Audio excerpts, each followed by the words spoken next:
Hello, I'm Scott Lesowitz. I am a professional attorney and very much amateur guitarist and drummer.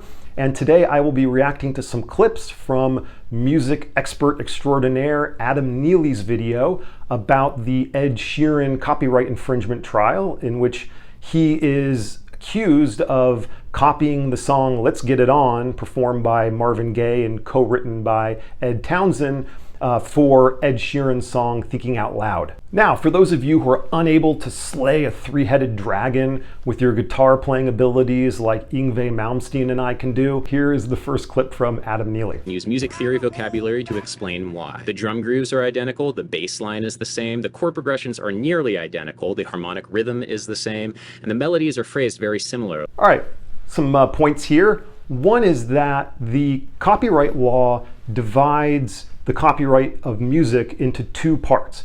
One is the sound recording and the other is the musical composition. Here, the only thing at issue is the musical composition. That's because there was no literal copying of the actual sound recording itself. Ed Sheeran's just accused of making a song that's too similar to Let's Get It On. All right, and there's also an important quirk I want to point out. So because Let's Get It On was published in 1973, prior to the 1976 amendments to the Copyright Act, and the only parts of the musical composition that are copyrighted are what was embodied in the musical notation that Marvin Gaye and Ed Townsend deposited in the Copyright Office in 1973.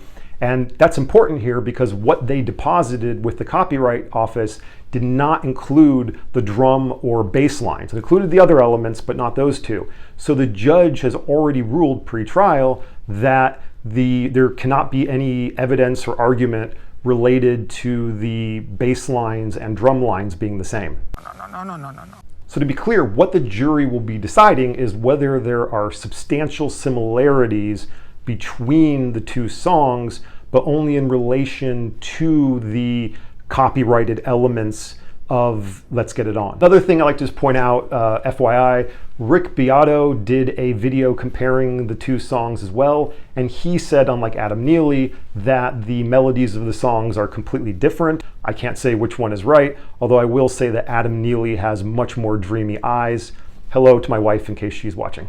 As Adam points out, the chords are not exactly the same, although they're highly similar, but Ed Sheeran did testify, along with his guitar and voice, that one big difference was that the second note in his chord progression is a major chord versus the minor chord in Let's Get It On. All right, so here is the second clip I want to play from Adam Neely's video. They have a smoking gun. The evidence of this smoking gun is a live video of Ed Sheeran mashing up Let's Get It On with Thinking Out Loud in concert.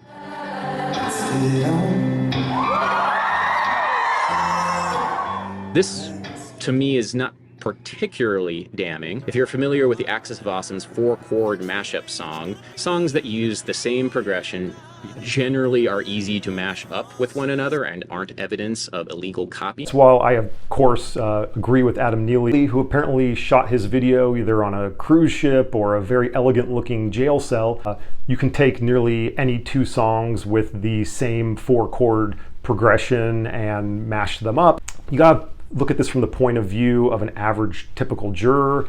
They're going to be seeing that Ed Sheeran was inspired enough and thought the songs were similar enough to choose to do a mashup of Thinking Out Loud and Let's Get It On in a concert.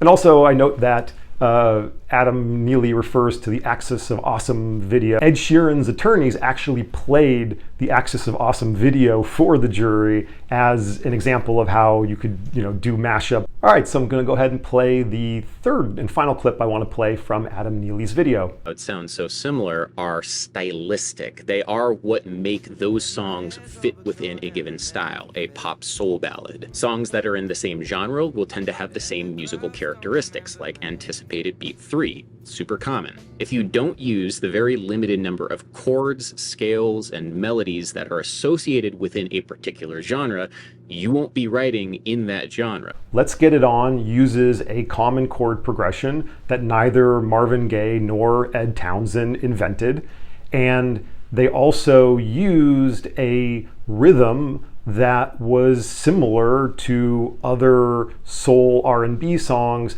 that they also did not invent. Copyright law does not protect these basic common musical elements. Also, you can't copyright something that was already written before.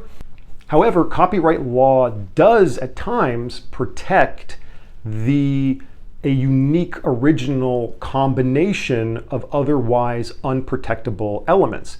So at the end of the day, there will be a battle of experts, and Ed Sheeran himself, regarding whether the common elements between the two songs are just merely things that were basic building blocks or common features of songs that were all featured before, or whether or not there's enough originality here to warrant the Ed Townsend estate at least receiving some of the writing credit and royalties from the song. They're not going to receive 100%. That's just not likely. I think that no matter what happens, a appellate court will affirm the jury either way. All right, so in honor of Jerry Springer, I want to end this video by saying, take care of yourself and each other.